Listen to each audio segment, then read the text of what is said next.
Jamaah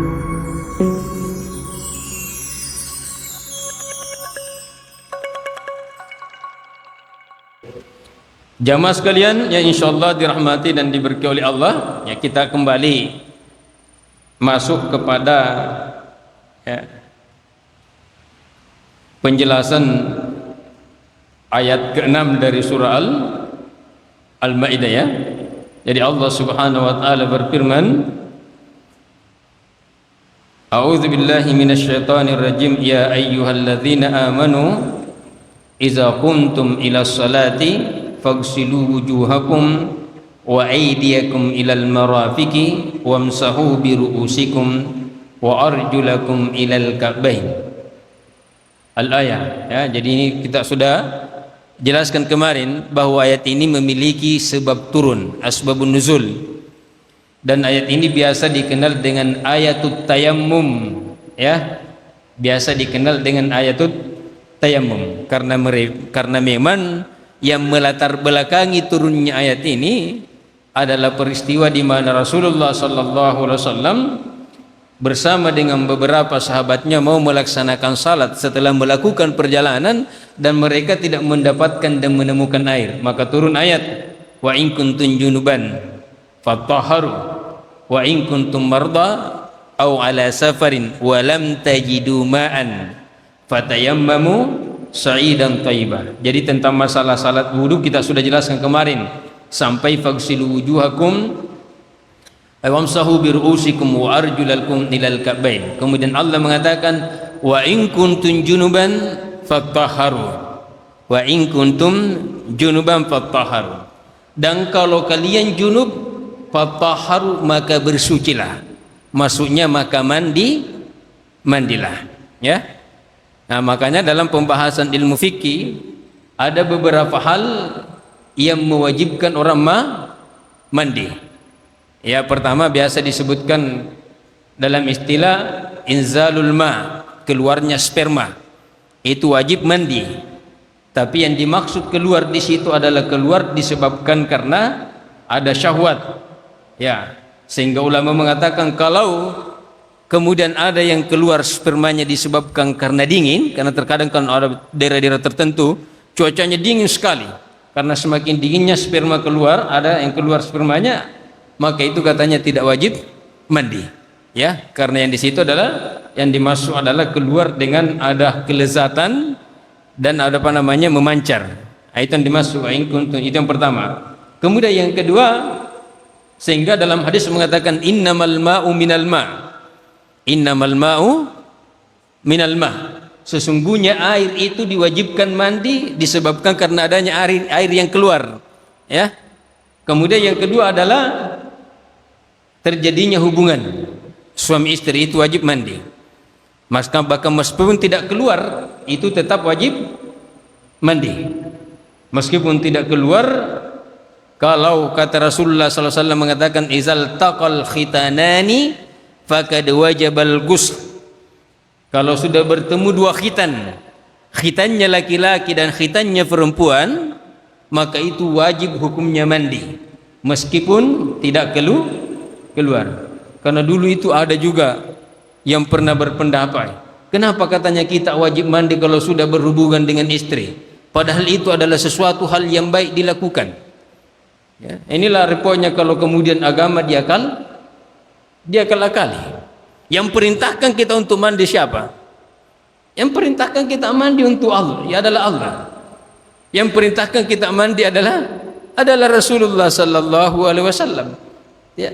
Yang pernah jadikan dalilah. Ini yang dilakukan adalah sesuatu hal yang baik katanya. Kenapa harus mandi? Padahal jelas Allah mengatakan wa in kuntum junuban fatahharu, maka mandilah, ya. Wa in kuntum marda, tapi kalau kalian sakit, ya, au ala safarin, ataukah sementara melakukan perjalanan, au jaa ahadum minkum minal ghaiti, ataukah salah seorang di antara kalian sudah buang air besar, ya, au lamastumun nisaa, Ataukah salah seorang di antara kalian sudah bersentuhan dengan perempuan? Ada yang mengatakan, ya, penafsirannya kalau ulama-ulama kita dulu seperti ulama Syafi'i rahimahullah mengatakan bersentuhan batal. Ada yang mengatakan bahwa yang dimaksud aula mastumun nisa di situ adalah berhubungan, ya. Falam tajidu ma'an, dan tidak mendapatkan air. Jadi sudah buang air besar dalam perjalanan, ya. Kemudian mau salat, mau mandi tidak ada air, mau berwudu tidak ada air. Maka Allah mengatakan fatayammamu, maka bertayamumlah. Makanya itulah salat itu adalah ibadah yang tidak ada alasan kita untuk meninggalkannya. Kita mengatakan tidak bisa berwudu karena dokter melarang kena air. Allah mengatakan fatayammamu, maka bertayamumlah. Kita mengatakan tidak bisa mandi, ya, padahal junub. Kita mau salat, bagaimana dokter mengatakan tidak boleh mandi, tidak boleh kena air, maka Allah mengatakan fatayammamu, maka bertayamumlah. Maka tayamum itu bisa menjadi pengganti dua kegiatan, bisa pengganti wudu dan bisa mengganti mandi. Jadi tayamum itu bisa menggantikan wudu dan bisa menggantikan mandi, dan caranya sama. Bertayamum sebagai pengganti wudu sama caranya ketika kita bertayamum sebagai pengganti mandi. Makanya Ammar bin Yasir radhiyallahu anhu itu, Ammar bin Yasir ini, nah, pernah suatu ketika dia junub, ya, dia junub. Ternyata dia tidak boleh mandi, tidak boleh kena air.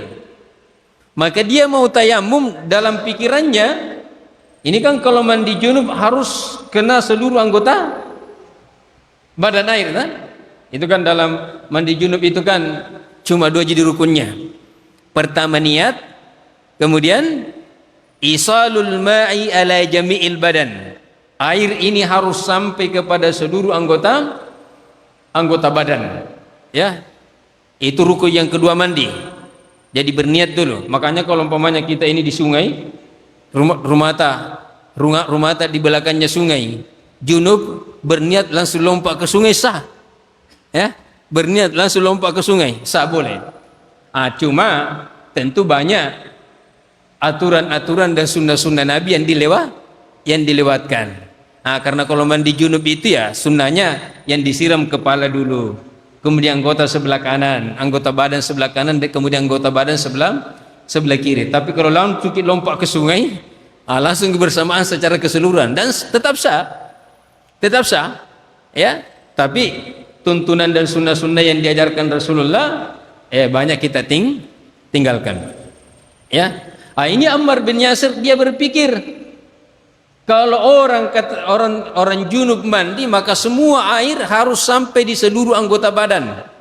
Makanya pikirannya mengatakan, wah, kayaknya begini tuh, kayaknya kalau bertayamum maka semua pasir atau kadar debu harus sampai ke seluruh anggota badan. Maka Ammar bin Yasir pada waktu itu tayamumnya seperti apa? Dia guling-guling di atas padang pasir. Jadi nak kira bertayamum dirinya, guling-guling di atas padang pasir. Sampai kepada Rasulullah sallallahu alaihi wasallam, dia bertanya kepada Rasulullah. Maka Rasulullah sallallahu alaihi wasallam mengajarkan tata cara tayamum. Ya. Nanti kita lihat. Jadi Allah mengatakan falam tajidu ma'an, tidak mendapatkan air. Coba, kenapa Allah mengatakan falam tajidu, tidak mendapatkan air? Artinya harus berusaha dulu. Jadi dua hal yang mengharuskan orang bertayamum. Pertama, memang tidak ada air setelah mencari. Kemudian yang kedua, ada air tadi tapi tidak bisa mempergunakan air. Ada air tapi tidak bisa mempergunakan air karena sakit, maka boleh tayamum, ya, boleh tayamum. Jadi tidak ada air sama sekali, ataukah ada air, umpamanya kita punya air 1 botol, kita sementara melakukan perjalanan, masuk waktu salat di padang pasir, kita punya air 1 botol. Kalau kita pakai berwudu, maka tidak ada yang kita minum, maka bertayamum. Biarkan air itu untuk diminum dalam perjalanan, dan baiknya tayamum. Itu namanya ada air tapi dia tidak bisa pergunakan. Karena dia butuhkan ataukah karena memang dilarang untuk mempergunakan air. Maka itu falam tajidu ma'an, ya, tidak mendapatkan air. Fatayammamu sa'idan, makanya orang-orang yang sakit itu tidak ada alasan untuk tidak salat. Tidak ada alasan untuk tidak salat. Katakanlah tidak bisa bergerak ini, tayammum. Tidak bisa pergi di WC, tayammum. Tidak ada yang bisa kasih berwudu, tayammum. Tidak bisa juga bertayamum salat. Ya. Tidak bisa kita tayamum, tidak ada juga yang bisa kasih tayamum salat. Ya. Jadi jangan dijadikan alasan karena sakit tidak bisa berwudu, tidak bisa bertayamum. Nah, ini coba perhatikan, kita di rumah sakit itu bukan main. 99,9% orang yang sakit yang ada di rumah sakit itu tidak ada yang salat. Coba kita perhatikan. Padahal semestinya dalam keadaan sakit seperti itu kita harus mendekatkan diri kepada Allah. Siapa yang tahu? Yang namanya sakit itu dekat dengan kematian. Jangan sampai kita meninggal dalam keadaan banyak waktu-waktu salat yang kita lewatkan, kita tidak salat. Maka kita yang ingatkan orang-orang sakit kita untuk senantiasa melaksanakan salat. Nah, tapi memang sangat disayangkan kalau pergi lagi di rumah sakit itu bukan main. Ya. Biasa kita juga berpikir bagaimana caranya orang sakit bisa salat. Karena banyak penjaganya di situ, 2-3 orang yang jaga, tidak ada juga yang salat. Jadi orang sakit itu mengatakan, kau saja yang sehat-sehat di situ tidak salah, apalagi saya. Ya. Kalau di rumah sakit Ibnu Sina itu bagus. Nah, ini mungkin perlu memang perlu dijadikan sebagai satu perencanaan atau program. Di Ibnu Sina itu bagus, setiap masuk waktu salat ada orang-orang tertentu yang bertugas masuk di kamar-kamar orang sakit untuk mengingatkan salat dan mengajarkan bagaimana cara salatnya orang yang sakit. Nah, ini perlu barangkali di rumah sakit Pangka, ya. Setiap masuk waktu, kan mereka tidak mungkin bisa datang salat ke masjid. Maka ada orang yang masuk mengingatkan waktu salat dan mengajarkan bagaimana cara salatnya orang yang sakit. Kalau dia tidak berdiri, dia tidak bisa berwudu, ajarkan bagaimana cara tayamum. Ini perlu diprogramkan ini, ya, supaya orang-orang yang sakit meskipun sakit tetap bisa beribadah. Yang ada yang kasihan memang, ya, kalau sementara orang sakit, orang-orang yang menjaga, semestinya kan orang sakit ini yang ingat akhirat, ya, yang namanya sakit dan kematian. Tapi banyak orang-orang yang sakit karena orang-orang yang menjaganya dunia saja nak cerita terus, akhirnya nak lupa tomi salat. Padahal semestinya harus lebih dekat kepada Allah. Ini perlu diprogramkan ini. Nah, tidak tahu kepada siapa ini diusulkan, Pak. Kepada siapa diusulkan untuk umpamanya ada program begitu. Memang ada yang ditugaskan masuk waktu salat, ada petugas yang masuk. Ingatkan orang sakit untuk salat dan ajarkan mereka bagaimana cara melaksanakan salatnya orang yang sakit. Kalau sudah diajarkan dan kemudian mereka tidak mau tetap salat, ya, kita wa ma alaina illa balagh. Kita cuma menyampaikan dan menjelaskan, ya. Perlu diprogramkan. Nah, kalau tidak ada air, fatayammamu sa'idan thayyiban. Itulah tadi Ammar bin Yasir, maka diajarkanlah oleh Rasulullah sallallahu alaihi wasallam tata cara tayamum. Nah, ini ada 2 tata cara tayamum. Nah, ini terserah kita mau kerjakan ini yang mana, ya. Ada yang 2 kali pukulan, ada yang kali 1 kali pukul. Nah, ini sengaja saya sampaikan supaya nanti kalau umpamanya nanti kita melihat ada orang yang tayamum yang kebiasaannya kita 2 kali pukul, kita melihat orang yang lelentung ini pendapat aliran sesat lagi kapan ini, jangan, ya. Begitu pula yang terbiasa tayamum dengan 1 kali pukulan, nanti melihat ada orang yang tayamum 2 kali pukulan. Kalau kita kan di Indonesia pada umumnya mazhab Syafi'i, sehingga pada umumnya 2 kali pukulan, ya. Nah, meskipun ada pendapat yang mengatakan cukup 1 kali pukulan saja untuk wajah dan untuk tangan. Ya, kalau 2 kali pukulan itu 1 kali pukulan untuk muka, satu kali pukulan untuk tangan. Dan itu setelah dipukulkan ditiup atau dikasih begini. Ya. Kenapa? Supaya pasir atau debu yang melengket di tangan itu ya tidak masuk di mata. Coba bayangkan kalau kita bertayamum di pasir, ada melengket di sini, baru tidak dijatuhkan ini pasir baru digosok muka dan mata, masuk nanti pasir di dalam mata ya, maka dibuang. Ya. Nah, itu kalau 2 kali pukulan tangannya sampai di sini, sampai di sini. Jadi katanya kasus begini, ya. Setelah dipukul baru tarik sampai di sini, baru tarik ke depan. Kasih ketemu, putar, kasih ke bawah, naik, tarik lagi ke depan, selesai. Kalau yang satu kali pukulan itu wajah dengan tangan, dan tangannya cuma sampai di sini. Jadi satu kali pukul wajah langsung begini, selesai, sampai di sini saja. Itu yang kali satu pukulan. Hadisnya Ammar bin Yasir radhiyallahu anhu.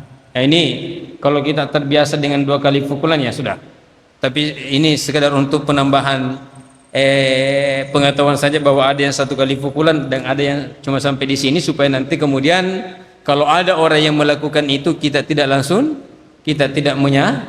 menyalahkan. Tapi kita ya pada umumnya masa Syafi'i di Indonesia ya 2 kali pukulannya. Fatayammamu sa'idan thayyiban famsahu biwujuhikum wa aydikum min. Maka bertayamum itu cuma dibasuh saja. Jadi membasuh muka itu dengan debu, bukan mencuci. Kalau mencuci umpamanya makanya Allah mengatakan famsahu, tidak mengatakan fagsilu wujuhakum. Kalau fagsil itu berarti kita mengambil pasir kemudian digosok muka kita dengan pasir. Nah, itu fagsilu. Allah cuma mengatakan famsahu biwujuhikum wa aydikum min. Maka basuhlah wajahmu dan kedua tanganmu dari debu tersebut. Kemudian Allah mengatakan ma yuridullahu liyaj'ala 'alaikum min harajin. Jadi Allah Subhanahu wa taala tidak menginginkan untuk menjadikan kepada kita ini kesusahan. Ya. Makanya salah satu di antara nikmatnya Allah Subhanahu wa taala memberikan kita keringanan. Ya, banyak rukhsah dalam ibadah. Makanya agama kita ini adalah agama yang mudah. Ya, kita salat tidak bisa berdiri. Rasulullah mengatakan salli qa'imam fa illam tastati fa qa'idan. Salat berdiri, tidak bisa berdiri kata Rasulullah duduk. Tidak bisa berdiri duduk lagi maka berbaring. Allah mengatakan la yukallifullahu nafsan illa wus'aha. Allah Subhanahu wa taala mengatakan fattaqullaha mastata'tum. Ya. Jadi Allah Subhanahu wa taala dengan syariat yang diturunkan kepada kita melalui Rasulullah sallallahu alaihi wasallam, Allah tidak menginginkan kepada kita kesusahan. Makanya ada keringanan, ada rukhsah yang Allah Subhanahu wa taala berikan kepada kita. Ada dispensasi ketika kita tidak mampu ya, ada keringanan. Ya, tidak bisa tidak bisa salat berdiri duduk, tidak bisa berpuasa karena sakit, boleh berbuka diganti pada waktu yang lain ya. Walaki yuridu liyutahhirakum, akan tetapi Allah Subhanahu wa taala menginginkan dari syariatnya itu, syariat bertayamum ini, liyutahhirakum, untuk mensucikan kita ya, wal yutimma ni'matahu, dan agar Allah Subhanahu wa taala menyempurnakan nikmatnya kepada kita. Jadi itu nikmat ya. Ya, nikmat Allah Subhanahu, nikmat kemudahan untuk beribadah itu nikmat. Ya. Jadi kalau kita masih diberikan kesempatan dan kemudahan untuk beribadah, itu adalah nikmat, dan tidak semua orang mendapatkan nikmat itu. Ya. Banyak orang mungkin mendengarkan azan, tapi dia tidak digerakkan hatinya oleh Allah Subhanahu wa taala untuk pergi melaksanakan salat berjamaah di masjid. Ya, banyak mungkin orang tahu bahwa di sana ada pengajian, tapi tidak semua orang Allah gerakkan hatinya untuk menghadiri pengajian. Ya. Jadi ketika hati kita digerakkan untuk datang ke masjid melaksanakan salat berjamaah, itu adalah nikmat. Ya. Allah menggerakkan hati kita untuk mendengarkan dan tinggal mendengarkan pengajian, itu adalah nikmat. Yang nikmat itu tidak bisa dinilai dengan materi. Tidak bisa dinilai dengan, maka bersyukurlah kita, ya. Wal yutimma ni'matahu 'alaikum la'allakum tashkurun, ya, agar kalian menjadi hamba-hamba yang senantiasa bersyukur kepada Allah Subhanahu wa taala, ya. Makanya dalam hadis Rasulullah sallallahu alaihi wasallam mengajarkan kepada kita bagaimana memohon dan berdoa kepada Allah Subhanahu wa taala supaya menjadikan kita ini hamba yang senantiasa bersyukur kepadanya. Itu biasa kita dengarkan hadisnya, Allahumma a'inni ala dzikrika wa syukrika, ya. Ya Allah, bantu saya untuk senantiasa berzikir kepadamu, bantu saya untuk senantiasa bersyukuri nikmatmu. Jadi kalau kita diberikan nikmat oleh Allah, diberikan nikmat, diberikan kemudahan, maka itu adalah nikmat yang harus kita syukuri. Dan ketika kita diberikan hati untuk mensyukuri nikmat yang Allah berikan, maka itu juga adalah nikmat yang harus disyukuri dengan syukur yang lain, ya. Jadi kita diberikan nikmat Allah, kita syukur, maka rasa syukur ini adalah nikmat tersendiri yang harus kita lagi syukuri dengan syukur yang lain. Maka kita tidak pernah berhenti bersyukur kepada Allah Subhanahu wa taala. Pemanya Allah Subhanahu wa taala lapangkan rezeki kita, ya. Allah lapangkan rezeki kita, itu nikmat. Maka kita bersyukur dengan nikmat tersebut. Nah, sekarang yang menggerakkan hati kita untuk bersyukur adalah Allah. Itu juga adalah nikmat.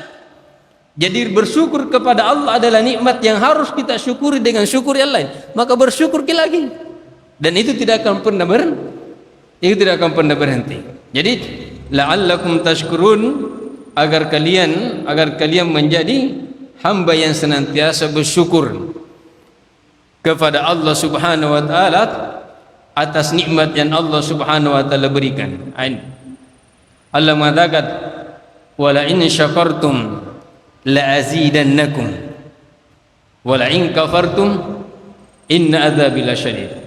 Jadi orang yang diberikan nikmat oleh Allah berupa materi, maka salah satu cara untuk mempertahankan nikmat tersebut adalah bersyukur. Salah satu cara untuk mempertahankan nikmat tersebut adalah bersyukur. Coba Allah mengatakan dalam Al-Qur'an,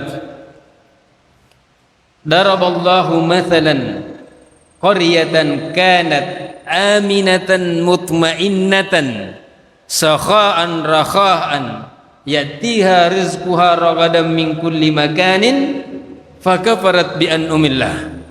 Allah mengambil satu contoh tentang suatu kampung yang dimana kanat aminatan, kampung itu begitu tentram, aman, damai, ada ketenangan, ada kedamaian, tidak ada keributan, tidak ada kekacauan.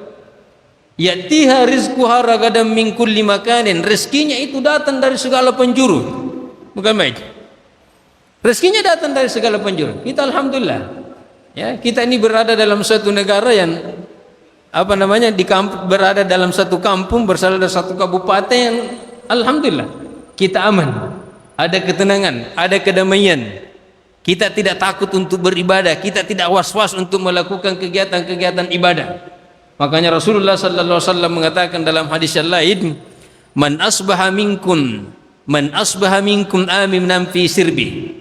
Siapa yang diantara kalian katanya bangun pagi-pagi dalam keadaan aman, dalam keadaan damai, bangun kita pagi-pagi, alhamdulillah tidak ada kekacauan, tidak ada keributan, yang ada kedamaian, yang ada ketentraman, yang ada ketenangan, tidak ada ribut. Man asbaha minkum aminan fi sirbi mu'afin fi jasadi, sehat. Dia bangun pagi, alhamdulillah matanya masih bisa mendengar, matanya masih bisa mendengar, matanya masih bisa melihat, akalnya masih bisa berpikir, hatinya masih berdenyut. Pokoknya semua nikmat yang ada pada dirinya masih berfungsi semua, ya. Wa indahu qutu yaumihi, dan hari itu ada yang dia bisa makan untuk hari itu saja. Wa indahu qutu yaumihi, dan ada yang dia bisa makan pada hari itu, lumayan itu. Kita kan di rumah alhamdulillah, persiapan untuk 1 pekan masih bisa. Pakai 1 pekan ke depan masih ada. Padahal Rasulullah cuma mengatakan dan hari itu ada yang dia bisa makan. Faka'annahu hisat dunya kulluh, maka seakan-akan orang tersebut sudah mendapatkan dunia secara keseluruhan. Apa yang kita inginkan selain daripada itu? Ya, ketenangan, kesehatan, dan hari itu ada yang bisa kita makan. Besoknya bangun begitu lagi, aman damai. Ya, makanya nikmat ketenangan dan kedamaian ini harus kita pertahankan dengan bersyukur. Karena kapan kita mengingkari, Allah mengatakan dalam Al-Quran, ya, yatiha rizquha ragadan min kulli makan, pokoknya rezekinya datang dari segala penjuru. Allah mengatakan fakafarat bi an'umillah, tapi penduduk kampung tersebut mengingkari nikmat Allah, tidak mensyukuri nikmat Allah. Nikmat ketenangan dia habiskan untuk bermaksiat kepada Allah. Nikmat kedamaian tidak ada ibadah yang dia lakukan. Begitu pula nikmat-nikmat yang berupa materi, mereka mengingkari bahwa memberikan itu adalah Allah Subhanahu wa taala. Apa yang terjadi? Maka Allah mengatakan fa'adzaqahallahu libasal ju'i wal khawfi bima kanu yaksibun. Maka Allah menjadikan kehidupan mereka dalam keadaan takut dan lapar. Padahal tadi hidup dalam keadaan tenang, hidup dalam keadaan damai, tapi mengingkari nikmat Allah dan tidak mempergunakannya untuk beribadah kepada Allah, maka Allah jadikan kehidupan mereka dalam keadaan takut. Tidak ada lagi kedamaian, tidak ada lagi ketenangan dalam hidup mereka. Bahkan bukan cuma itu, Allah menjadikan kehidupannya wal ju'i, ada rasa lapar. Padahal sebelumnya yatiha rizquha ragadan min kulli makan, semua nikmat datang dari segala penjuru. Tapi karena dia mengingkari, maka Allah membalas pengingkaran mereka terhadap nikmat Allah Subhanahu wa taala dengan cara mendatangkan rasa lapar kepada mereka. Allah tahan nikmat-nikmat rezeki yang Allah datangkan kepada mereka dari segala penjuru. Kalau Allah Subhanahu wa taala berkehendak, apa yang tidak bisa dilakukan oleh Allah?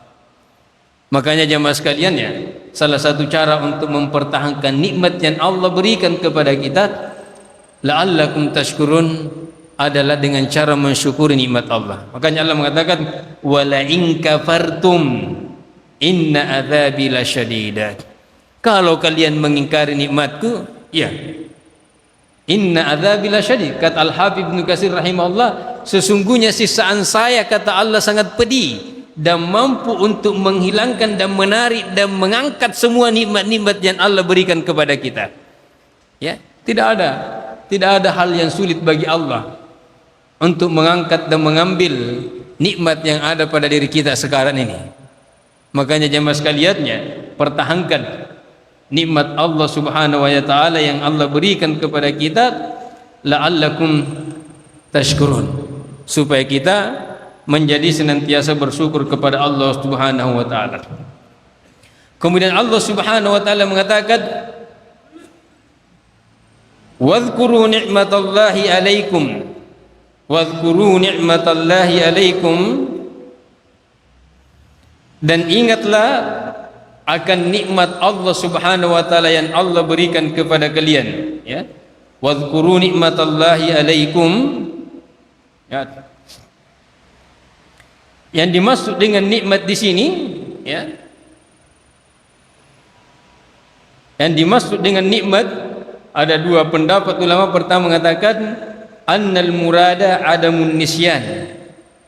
Yang ketiga, dua mengatakan annal murada at-tahdisu biha. Yang ketiga mengatakan al muradu bi nikmatillah hidayatuhu wa taufiquhu. Jadi salah satu nikmat yang paling besar yang Allah berikan kepada kita adalah nikmat hidayah, nikmat taufik. Maka itulah yang selalu kita minta, ihdinas sirata al-mustaqim. Kita selalu memohon kepada Allah supaya diteguhkan dalam hidayah, diistiqamahkan dalam kebaikan. Wadhkuru ni'matallahi 'alaikum, dan ingatlah terhadap nikmat Allah Subhanahu wa taala terhadap kalian. Wa mitsaqahu alladzi wathaqakum bih, wa mitsaqahu, dan begitu pula janji yang telah kita ambil di depan Allah Subhanahu wa taala. Ya. Ini kalau janji secara umum. Karena coba kita kembali kepada ayat yang pertama. Di suratul Maidah Allah mengatakan ya ayyuhalladzina amanu aufu bil uqud. Penuhilah janji-janjimu. Ya, kata Imam At-Tabari rahimahullah, salah satu makna daripada janji-janji di situ adalah janji-janji kita secara umum, baik janji-janji kita kepada Allah maupun janji kita antara satu dengan lain sesama manusia. Jadi wadhkuru nikmatallahi alaikum wa mitsaqahu alladzi wathaqakum bi. Karena sebelum kita lahir ini kita kan sudah berjanji. Ya? Kita mengatakan, ketika Allah mengatakan alastu bi rabbikum, ya. Dan itu kita masih berada dalam perut. Belum dilahirkan, kita sudah memberikan pengakuan dan perjanjian. Allah mengatakan alastu bi rabbikum, qalu bala syahidna. Qalu bala syahidna. Kita mengatakan, memberikan kesaksian bahwa engkaulah ya Allah adalah Tuhan kami, engkaulah yang menciptakan kami, engkaulah yang menghidupkan kami, engkaulah yang menggerakkan kami, engkaulah yang memberikan segala-galanya. Antaqulu yaumal qiyamati inna kunna an hadza ghafilin. Jangan sampai nanti di hari kemudian kita mengatakan kami lupa kalau kami pernah berjanji. Maka Allah kembali mengingatkan, wazkurullaha wazkuru nikmatallahi alaikum wa mitsaqahu alladzi wathaqakum bih iz qultum sami'na wa ata'na. Ya, ada sebagian ulama tafsir mengatakan bahwa yang dimaksud di sini adalah perjanjian, yang dimaksud adalah perjanjian baiat. Baiat untuk mendengarkan dan mentaati Allah dan mentaati Rasulullah sallallahu alaihi wasallam. Ya. Berbaiat untuk mentaati, mendengarkan, mentaati Rasulullah sallallahu alaihi wasallam dan mentaati Allah fima ahabbu, terhadap apa yang mereka Allah senangi dan apa yang tidak Allah Subhanahu wa taala sukai, wal amalu bi kulli ma amarahum bi, dan mengamalkan dan melakukan, berjanji untuk melakukan apa yang Allah perintahkan dan apa yang Rasulullah sallallahu alaihi wasallam perintahkan. Begitu pula berjanji untuk meninggalkan apa yang dilarang oleh Allah dan apa yang dilarang oleh Rasulullah sallallahu alaihi wasallam. Ini meskipun demikian, kemudian ada ulama yang mengatakan bahwa ini janji secara umum. Ya, ini pertama adalah bai'ah, dia mengatakan bai'ah al-aqabah, bai'ah aqabah pada waktu waktu Rasulullah sallallahu alaihi wasallam membaiat sahabat-sahabatnya Baitul Aqabah, ya. Baitul Aqabah ketika berada di Hudaybiyah itu, ketika Utsman bin Affan radhiyallahu anhu diutus untuk bernegosiasi dengan orang-orang kafir Quraisy. Ketika Rasulullah sallallahu alaihi wasallam masuk dan ingin melaksanakan ibadah umrah, kemudian dia terlarang, tertahan, dilarang masuk oleh orang-orang kafir Quraisy. Itu kita sudah pernah sampaikan dulu. Maka diutuslah Utsman radhiyallahu anhu untuk melakukan negosiasi, untuk menyampaikan kepada orang-orang kafir Quraisy bahwa kami datang ini betul-betul hanya sekedar untuk umrah saja, bukan untuk berperang. Buktinya tidak ada alat perang yang kami bawa. Tapi ternyata Utsman tertahan, lama baru kembali, dan tersebarlah berita bahwa Utsman dibunuh oleh orang-orang kafir Quraisy. Maka Rasulullah sallallahu alaihi wasallam membaiat semua sahabatnya untuk kemudian melakukan perlawanan. Tapi ternyata Utsman tidak terbunuh. Itu dulu pernah kita jelaskan. Baik. Saya kira itu, insyaallah nanti pada pertemuan berikutnya kita lanjut pada ayat selanjutnya. Jadi wazkurullaha, ya, iz qultum sami'na wa ata'na, ketika kalian mengatakan kami mendengarkan dan kami taat, wattaqullaha innallaha alimun bizatus sudur, maka bertakwalah kepada Allah, sesungguhnya Allah Subhanahu wa taala mengetahui apa yang tersimpan di dalam hati-hati kita. Barakallahu fikum, aqulu qouli hadza wa astaghfirullah li wa lakum. Subhanakallahumma bihamdik, asyhadu an la ilaha illa anta, nastaghfiruka wa natubu ilaik. Wassalamu alaikum warahmatullahi wabarakatuh.